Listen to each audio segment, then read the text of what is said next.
যেটা বলার জন্য ভিডিওটা স্টার্ট করলাম, আমি একটু বলার চেষ্টা করি। আপনারা দেখতে পাচ্ছেন আমি রাস্তা ক্রস করছি, এবং সবচেয়ে আমার কাছে যেটা ভালো লাগছে পার্সোনালি, সেটা যদি বলি আপনাদেরকে, এই যে রাস্তা পার হলাম, রাস্তায় কিন্তু প্রচন্ড ভেহিকেলস আছে। মানে আপনি দেখতে পাচ্ছেন, আপনারা যদি দেখেন যে প্রাইভেট কার, বাস, ট্রাক, মানে যেগুলোতে বিভিন্ন জিনিসপত্র নেওয়া হয়ে থাকে।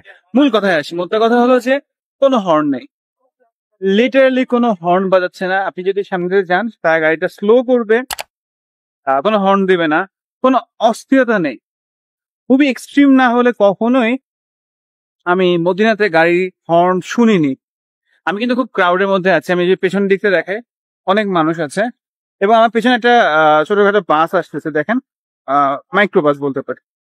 তো এই মাইক্রো বাসটা আমার পিছনে এখন অব্দি কোনো হর্ন বাজায়নি, এবং সে খুব স্লো গাড়ি চালাচ্ছে, মানে কোনো রকমের অস্থিরতা নেই। Thank you.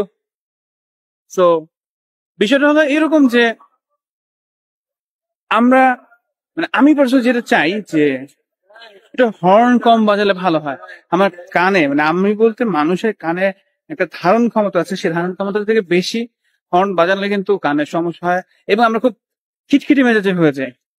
আর দেখবেন যাদের খুবই এগ্রেসিভনেস থাকে, তারা কিন্তু হর্নের কারণে বেশি হয়ে যায়। ট্রাফিক পুলিশে দেখবেন মেজাজ সবসময় খিটখিটি গরম থাকে। তো ভালো লাগছে এই যে ভেবে যে আই উইশ আমাদের দেশটা যদি এরকম হতো যে গাড়ির হর্নটা একটু কম বাজাচ্ছে, ট্রাফিক জ্যামটা একটু কম, just simply rules and regulation maintain করতে পারলে এই জিনিসটা পসিবল। আপনি এখানে কোনো রকমের আহ বিশৃঙ্খলা দেখবেন না মদিনাতে। আমি জানি না মক্কাতে এখন কি অবস্থা। এই যে মদিনাতে আমি আসছি, 2 দিন হলো, আজকে আমি সেকেন্ড ডেতে আছি। সো কোন রকম বিশৃঙ্খলা দেখছি না, কোন রকমের অস্থিরতা দেখছি না। আর যদি অস্থিরতা হয়েও থাকে, অনেস্টলি আমরাই করছি, মানে বাঙালিরাই করছি। মিশরে যারা আছেন, কিংবা এখানকার যারা স্থানীয়, কিংবা অন্যান্য দেশে, তারা কিন্তু ডিসিপ্লিন ব্রেকডাউন করছে না, তারা কিন্তু ডিসিপ্লিন ওয়েতে সবকিছু করছে এবং মেনটেন করছে।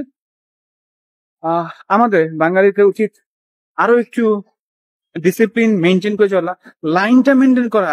আমরা প্লেনে যে দেখছিলাম, লাইন মেনটেন করতে চায় না, আগে যাবে আগে যাবে, প্লেন নামার আগেই তারা চলে যেতে যাচ্ছে।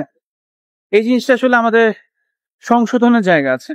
তাহলে আসলে সোনার বাংলা বলি বা স্বপ্নের বাংলা বলি, ওটা আসলে করা সম্ভব। শুধু মুখে বললে আসলে হয় না। আমরা সবসময় নিজেরটা আগে বুঝি, আমারটা কোথায় হবে, আমি কিভাবে বেনিফিটেড হবো।